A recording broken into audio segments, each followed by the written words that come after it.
Introduce today's speaker, Mr. Haseen Parvez from Tata Consultancy Service. He would be speaking on my story, Connecting the Dots. He obtained his MSc degree in physics from UTP, University of Mumbai,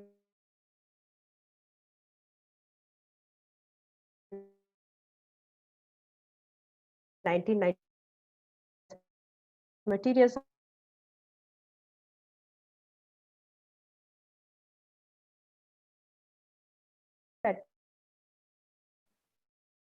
into Limited as IT specialist strategic outsourcing. He was team lead in IDC in Accenture Services in 2006 and became advisory consultant in BSC Group, IBM India Private Limited in the same year. He joined Tata Consultancy Services Limited in 2007 and has been working there since as chief architect, SAP Cloud Practice. He has 19 plus years experience in SAP consulting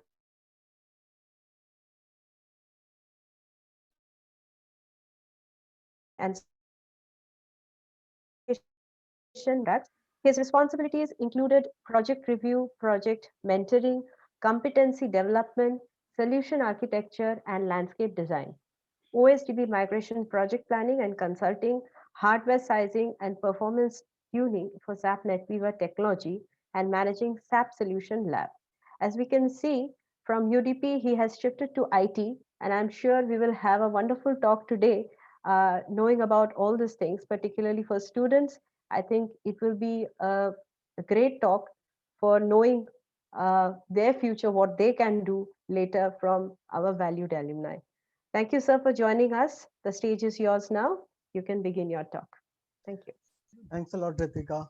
So a warm welcome to all of you. I think it's a post-lunch session and always difficult to attend, as I know.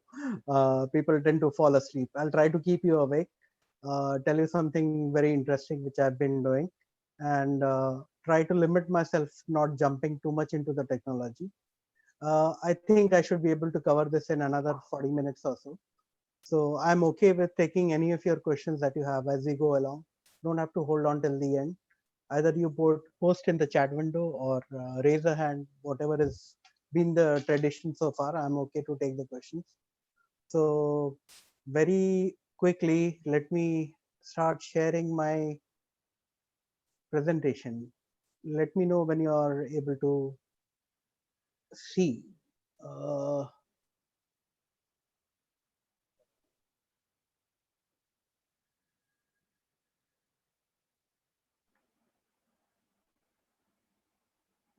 Yes, it We is can visible. see. Yeah.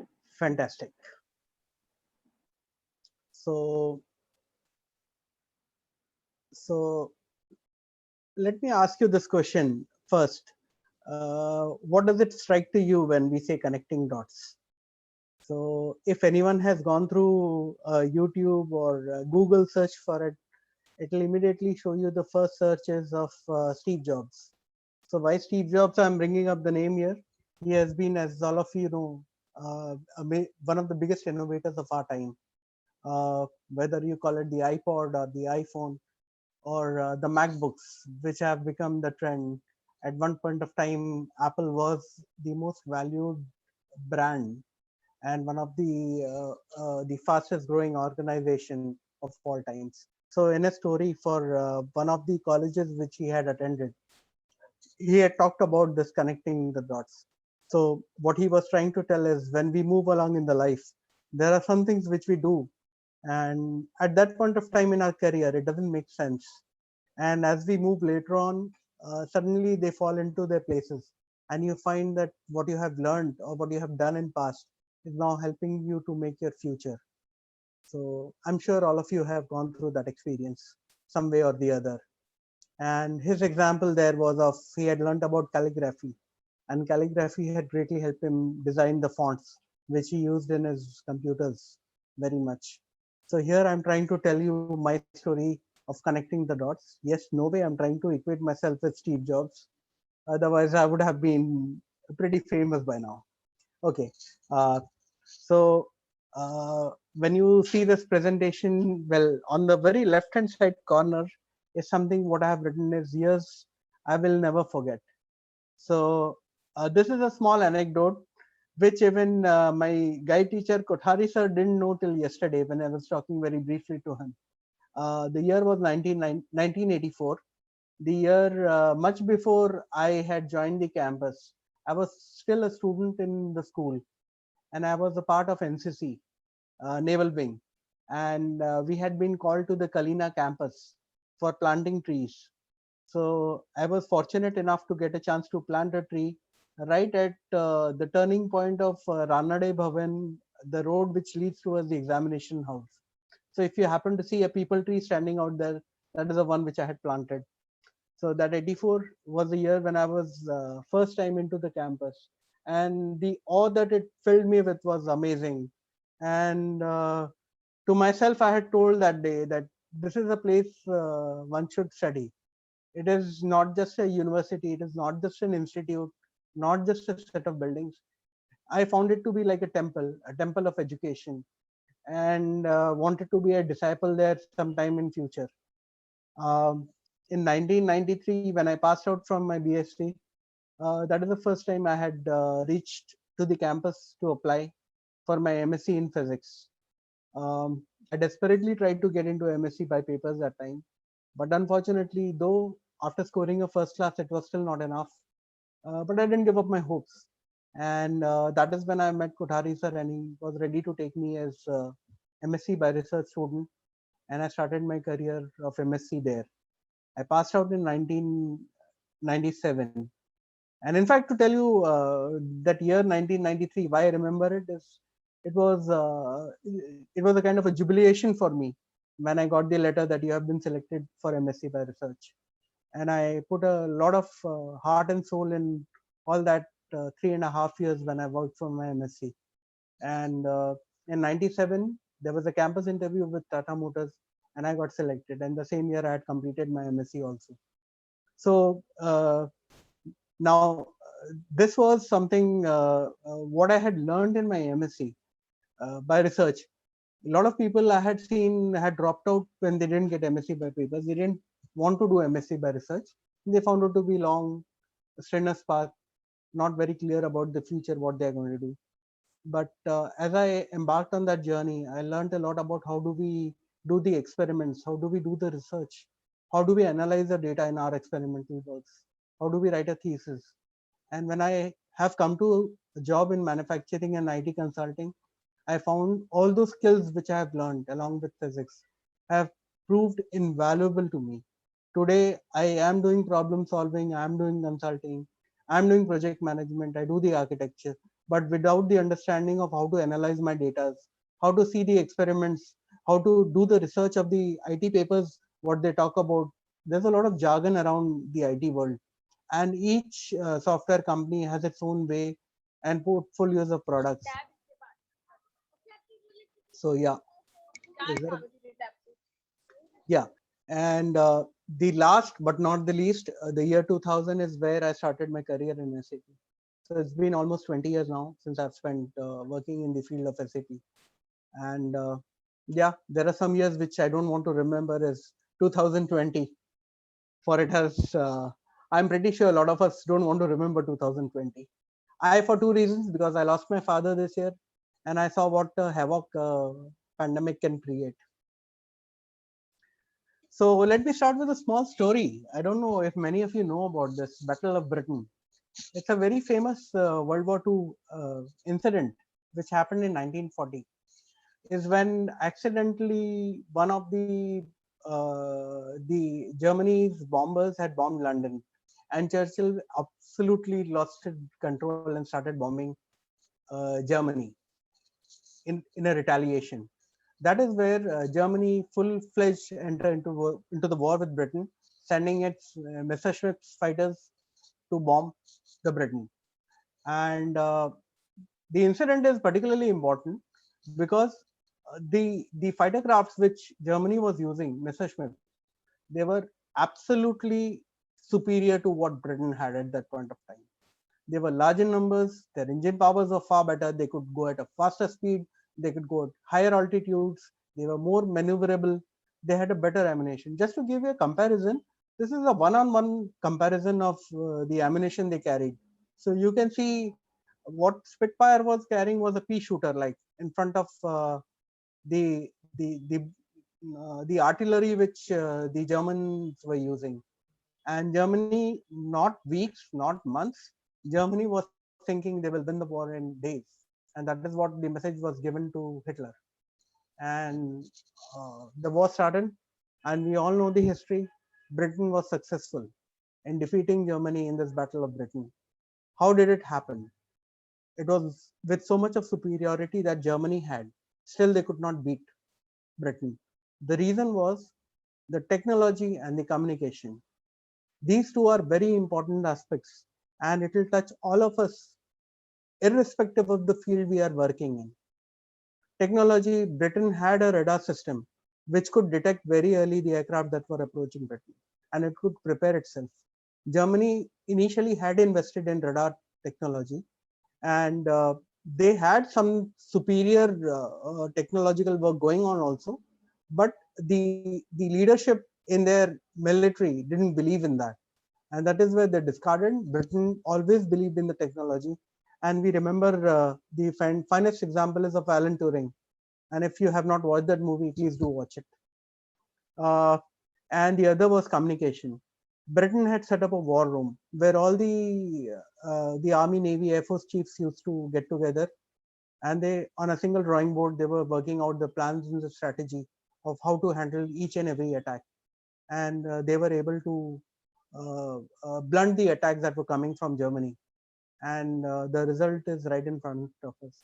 So how a technology and the communication changes the entire strategy of the game is very important for us to know. And we are all technology guys. I cannot run a project without technology and without a proper communication. So let me take a pause if there are any questions at this point of time. So sorry,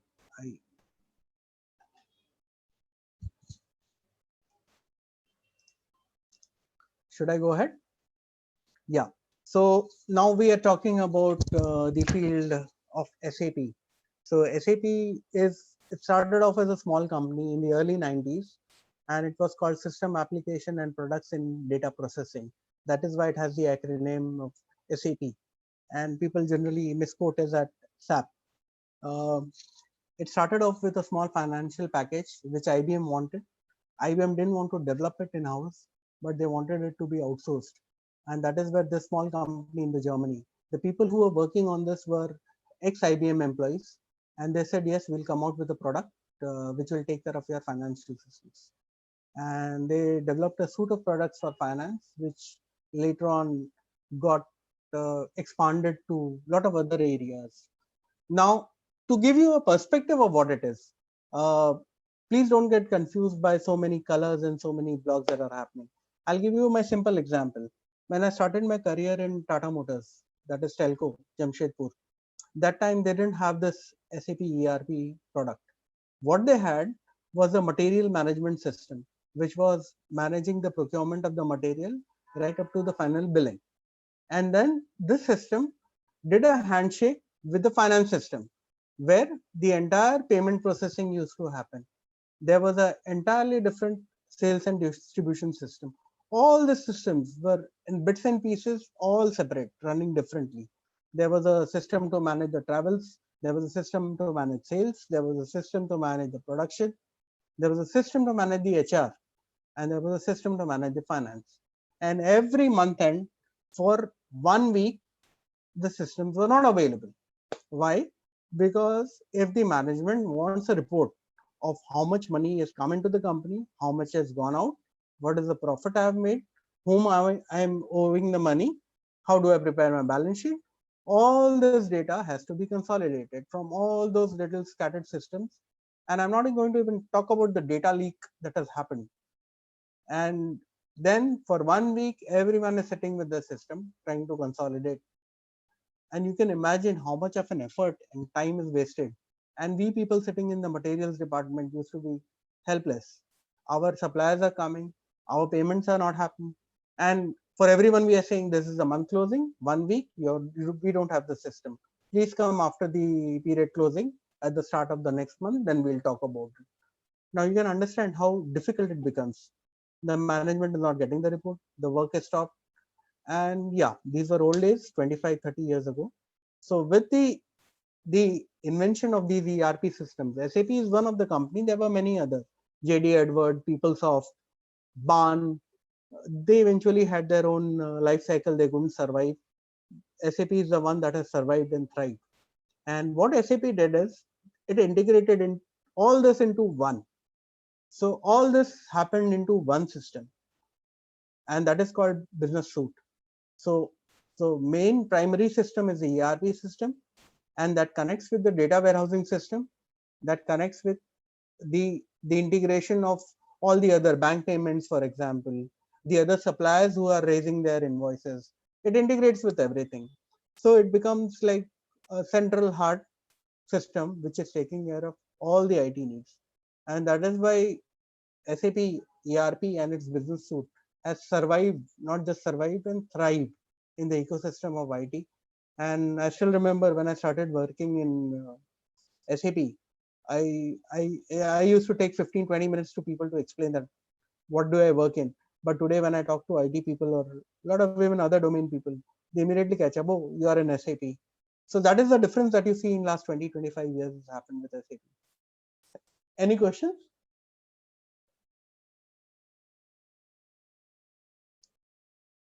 Yeah, Ritvika, do we have any questions? So in case, No, not yet. Please continue. If there are any okay, questions, I'll let you know. Yeah. definitely. Thank you. So now, what does TCS or what does IBM or what does Accenture, what does all this company do basically? So in the world of SAP, yes, SAP is selling a product, but then it has to be implemented for the customer. It is not just like the standard MS Office or Lotus Notes or any of those packaged products which we can just use. Understanding the complexity a system requires. For example, I'll give you a complexity.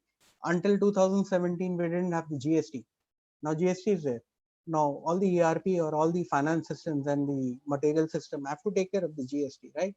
So all that thing, a country specific taxation, all that. So the entire process of implementing or managing those systems typically happen where we call ourselves as the SI partner, system integration partners. We are the mediators between the company that manufactures that product SAP to the customers who consume it. So there are three paths that we normally see in our journey towards this IT. Is one is implementation. These are the customers, they don't have SAP or any of the ERP package and they want to implement it. They must be using some custom legacy application and they now want to embark on ERP. So where we come in, we prepare, we explore how their business processes are running. Do they need to fine tune it to the IT solution that is being provided to them, or it's ready to go? Then we do a realization, means we do that in a non-production environment. We do in a quality system where we show this is how your entire business process will look. This is how your sales order will come. This is how your payment will go. And when they say, yes, this is how exactly I want, this is how my report should look like, and this is how my bank details will be maintained, this is how my users will log in, fine. Then it is deployed. Then it becomes production. And then it starts running. There are some customers who already have a system. So either they want to upgrade the system or they want to move to cloud, or they had a particular ERP system, they are not happy with it, or they have went through a merger acquisition and they want to move to a new ERP. All those kind of is, we typically call them transformation, where then we again plan up, we set up, we build. So build would mean whether it's a new kind of a system where all the old data has to come in, or whether it is going to be the same system which will get migrated to a different hosting setup. Could be multiple, but it is basically they have something in place and that is going to move, that's going to transform. So that is why it's called transformation. Last but not the least, after implementation, after transformation, somebody has to run it. Today's world in the business has become about core competence, where not all the companies want to keep all the technical experts and all the functional experts in house.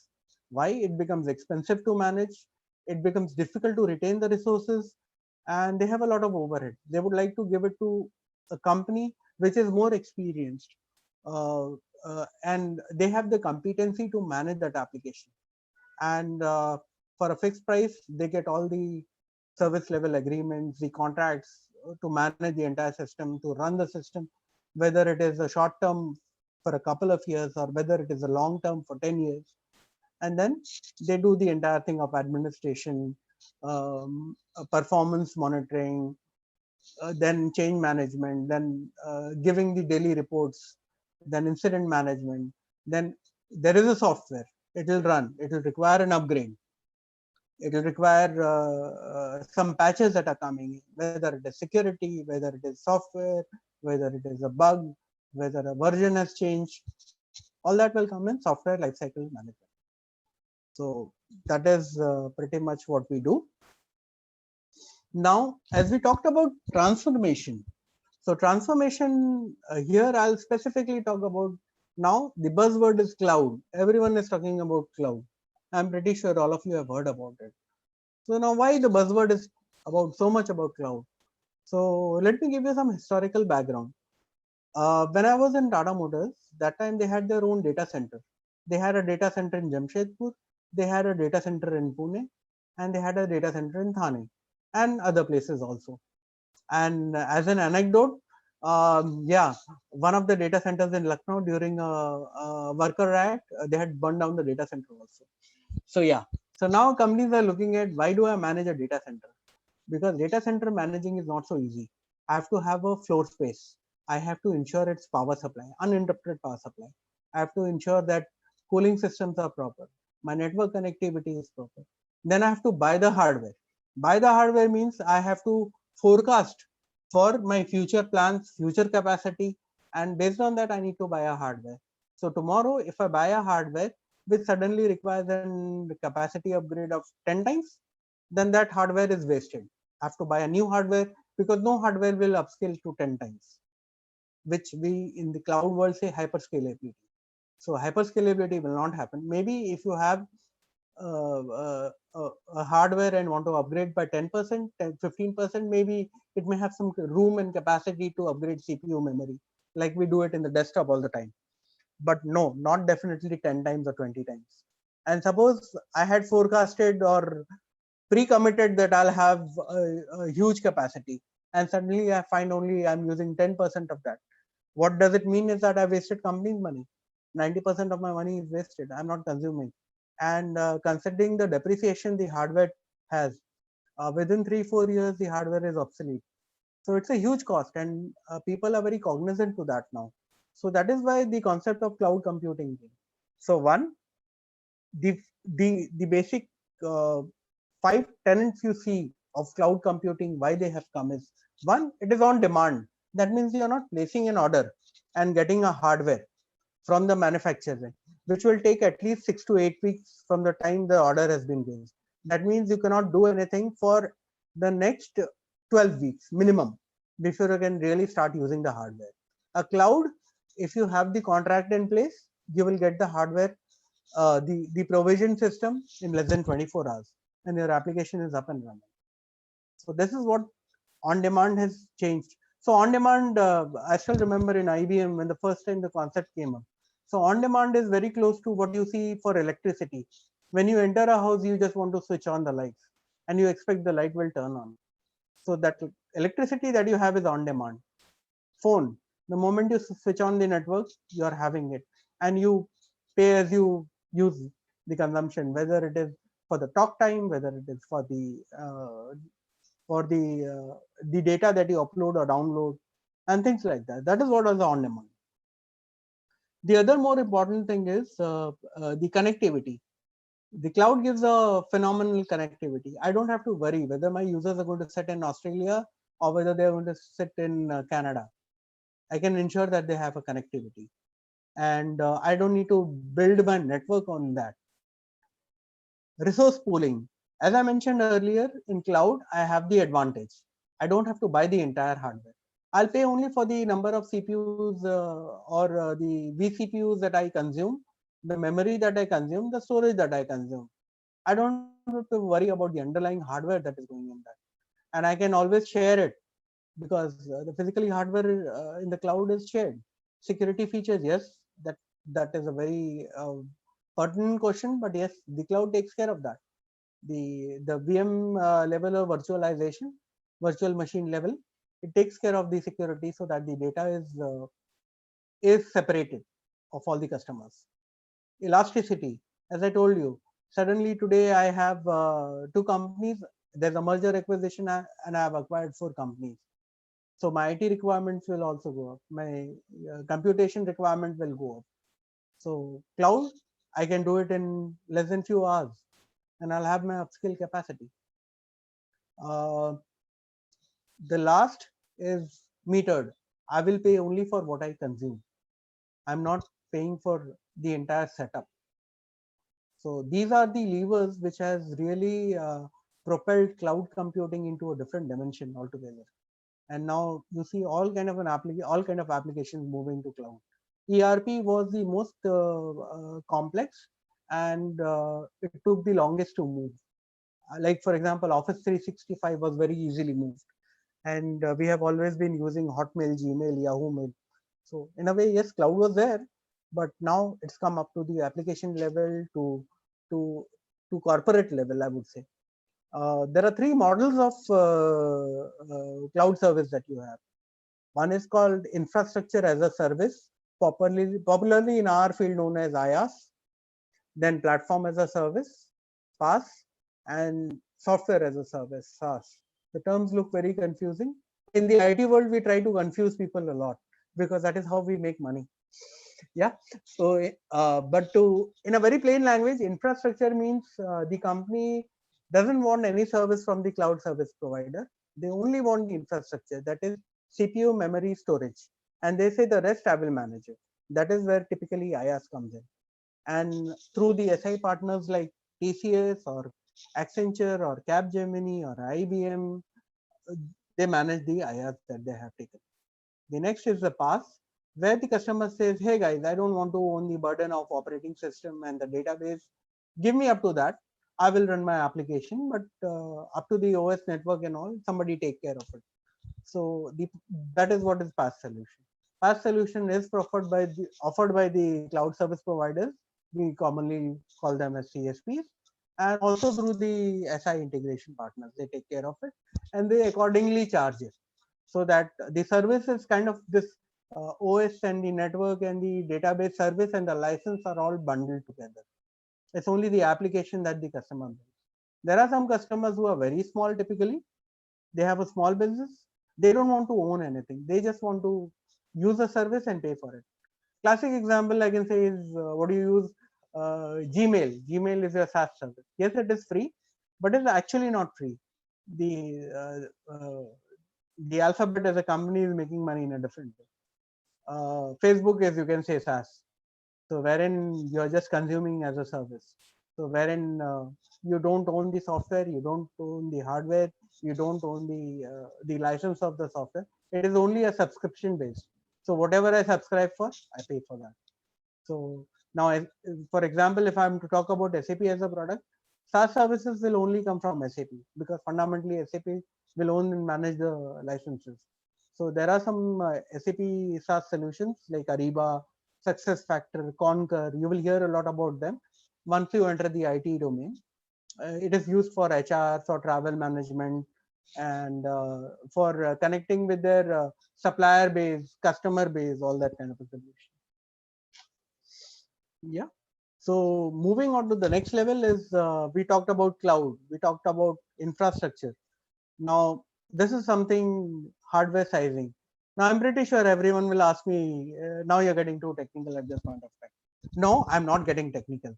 Let me give you a very good quote from Peter Drucker. So if someone is reading a lot of book on management, you will hear his name very commonly called out. He is one of the most famous gurus who passed away about a decade ago. He was consultant, teacher, author, and he had said, what gets measured gets managed." Um, so, and I will quote three examples which I had read in the paper. I had followed it and I read it with a smile on my face. Not that with a smile, because I knew this would happen, and I know this always happens. I have a lot of customers who face this. If you don't size the hardware right, the systems are bound to give problem.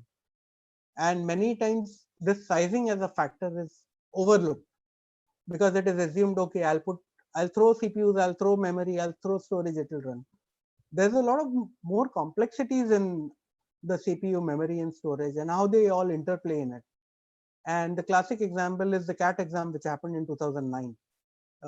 The system crashed first time they took the exam. Mumbai University also has its own legacy. A lot of problems had happened, and the classic one was GST. GST portal just couldn't handle the user load. So I can give you a real life example. Is you are arranging a birthday party, and you have called 1,000 people, and the food is only for 500 people. So that is what a situation what happens when you don't size the hardware right. On the corollary side or the contrary side, you order 2,000 plates and you call 20 people for the party. So either way, that's not the right way. There is a lot of science that goes into any sizing. It's a hard work, lot of detailing, lot of understanding what goes in the sizing, but it's worthwhile. And then benchmarking where the sizing is gone. So how typically any sizing, it's not just SAP, it's a lot of other components and products which use this sizing method. So what happens initially is the functional or the business, they give their inputs, like what is the kind of user load, what is the kind of program that are going to run, what are the kind of softwares that are going to run, what is the consumption going to be from them, what is the database size going to get created, what is the bandwidth I'm going to require. And once those are taken into consideration, a calculator is used to arrive at a sizing.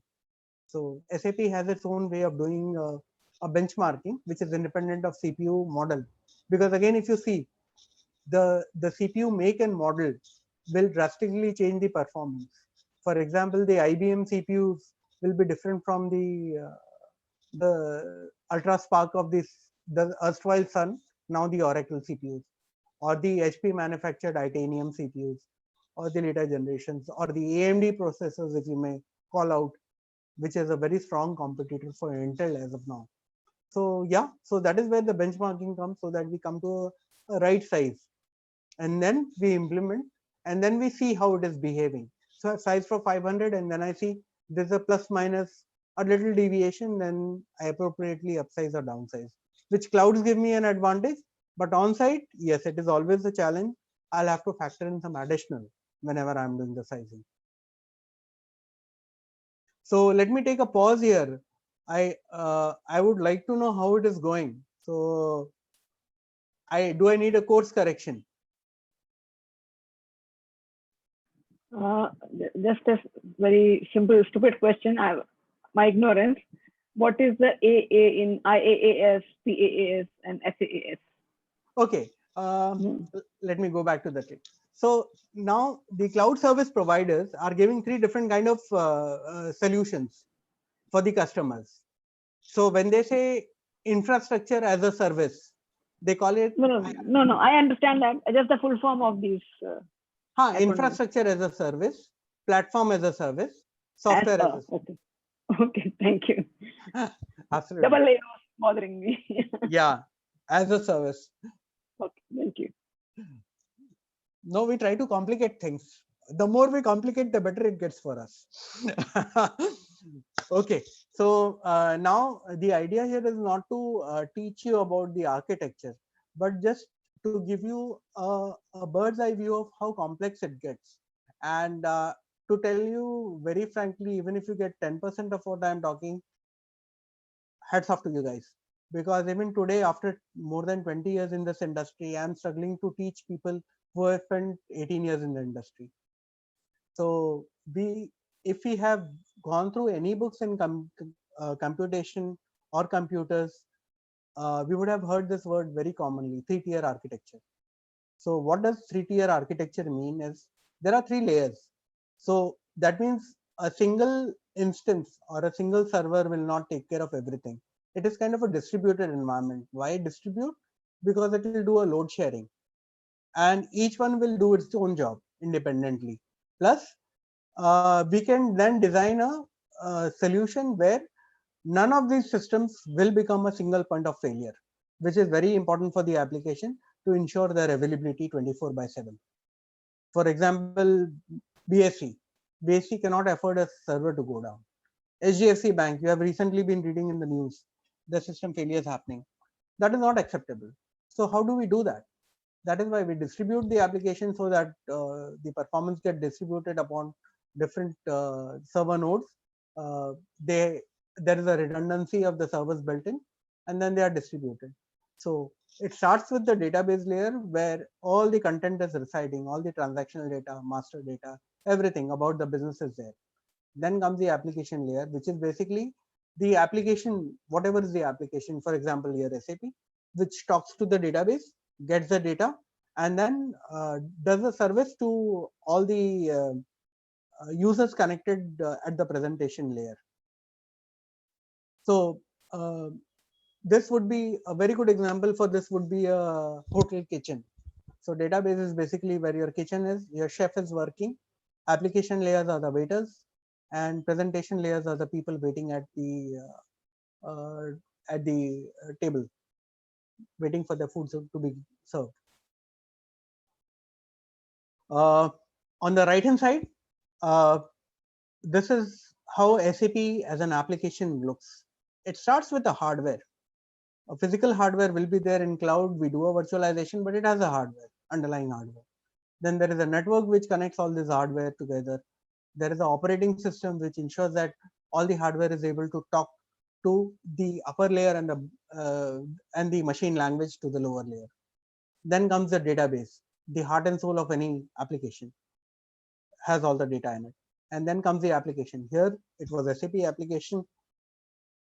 So yes, so any information which is being fed into the system is through the application into the database or out of the database for getting the reports or getting the data or whatever. So now this is just to give you a view to now if I'm to move this to the cloud, how complex it gets.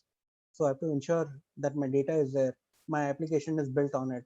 I have the working operating system, I have the network, I have the right hardware. So just to give you a flavor of the complexity that will go. I will not want to go any further than this, but I would love to if somebody is interested sometime later. Yeah. And dwelling little upon performance, this has been a pain point for uh, every organization. So if you go back to my examples earlier quoted of Bombay University, GST, CAT, all that, fundamentally it came to performance. So now as a layman, or even in the IT companies I've seen, typically the point here is throw the hardware. That means start pumping the hardware and your performance will improve. This is a very common misconception that I've seen in a lot of people. 75% of the people I have interacted in IT, they come up with this idea. Just throw the hardware on the application and the application will start working better. And that is how you will fix the problem. That is what I come to here.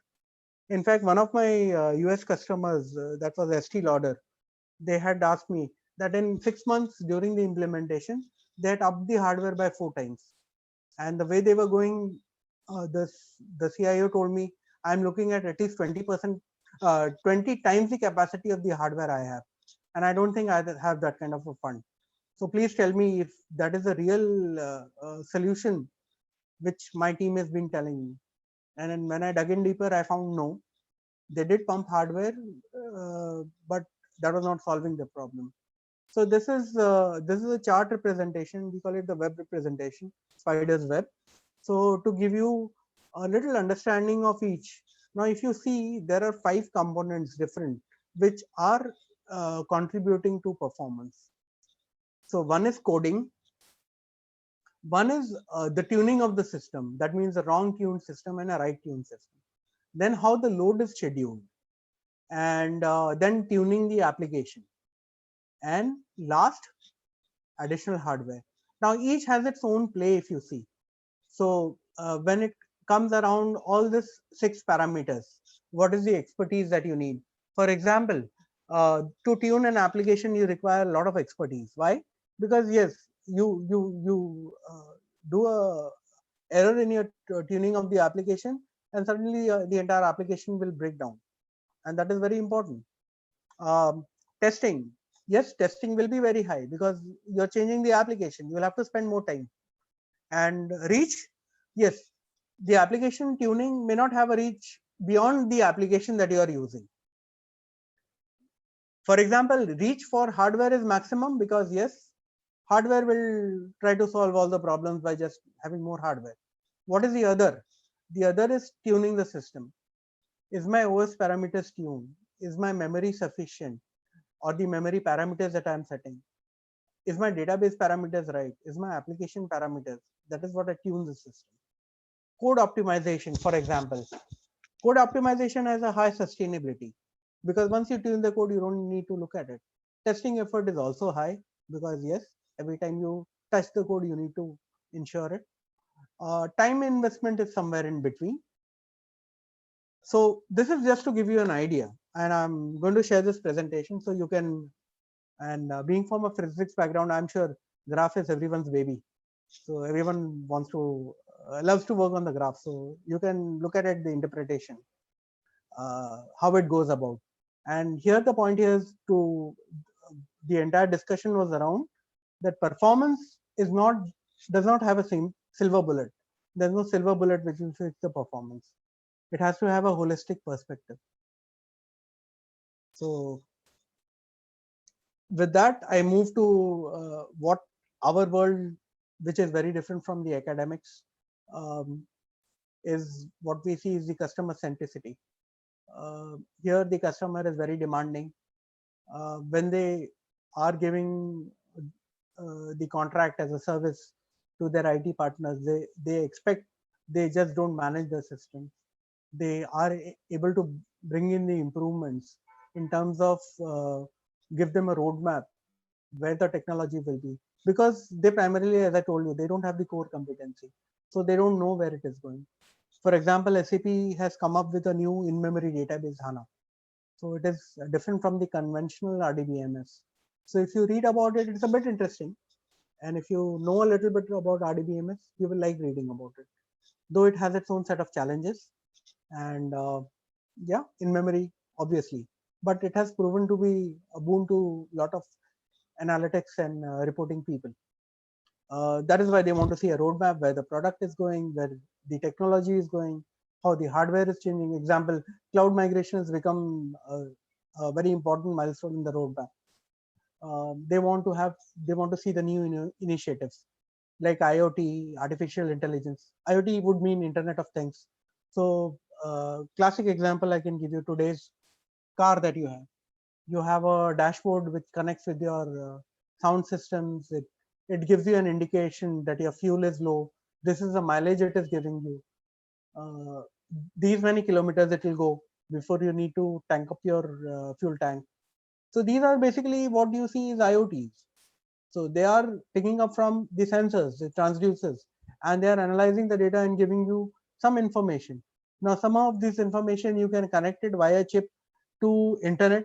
So even if, for example, your vehicle breaks down on the road because of the engine heating, it will send a signal to the service provider. It will tell them the vehicle is broken down because of heating. So if that is more detailed, probably they can tell your coolant is low, or your engine had a problem, you had given a wrong fuel, whatever it could be. So the limit of IoT is infinite. That is one example. Then we talk about data lakes, wherein we connect with a lot of other systems, pick up the common data, and use that in our applications or analysis. Then customers are looking at strategic initiatives, what they should be doing. Should they keep continuing with SAP? Should they move out of SAP? Should they upgrade? Should they migrate? Should they do a fresh implementation? Because the customization is heavy. They cannot do with that kind of customization. Then cost saving, last but not the least, everyone is cost conscious. Everyone wants to save. Even if it is a few dollars, they are seriously looking at. So these are the things which we commonly and very importantly focus on what we bring to the customer. The second is what makes the customer satisfied. This is with my experience with dealing with so many customers. Uh, they want accountability. So it can never be that you guys have done it wrong and we are right. It doesn't work. It's always about being accountable for what you're doing, how you're managing, being transparent with the customer, whatever is happening. If the system is going to go down, if the product is going to get out of service, all that is talking about transparency, where they'll have to pay, where they can save money, where they can consolidate. Then ownership, because customer is entirely dependent on us to give their solution. So if we don't take that ownership, we become like their extended arm, we become like that family. So many times we don't even call ourselves as we are TCS. We say if it is Cadbury, we are Cadbury team. If it is ABB, we say we are ABB team. So in fact, if we have a common meet within TCS also, when various group people come, they don't say I come from this department. They say I am coming from ABB account. I'm coming from British Airways account. So the customer is so important to us. We are so closely attached to them, and value add is something. Yes, everyone wants nowadays wants 1+1 is equal to 3 at least, if not 5. And yeah, we'll have to follow the process and procedures. End of the day, it's a contract, so there cannot be a violation. We have a SLA to be delivered. We have a scope to manage. I cannot overcome it and underdo. So it will be harmful to both of us. Planning is very essential. Management always wants to have a view of what we are doing, what we want to do. This would be my last slide that I have here is LinkedIn. This link I have put up 2 articles on LinkedIn, and here I have a lot of people from physics background. So I'm sure you're going to like this if you read it. So in the chat window, I'll share it with Ritvika, and yeah. So if there are questions, I would love to take them. Yeah, thank you, Mr. Parvez. So now we will open the session for discussion, comments, and any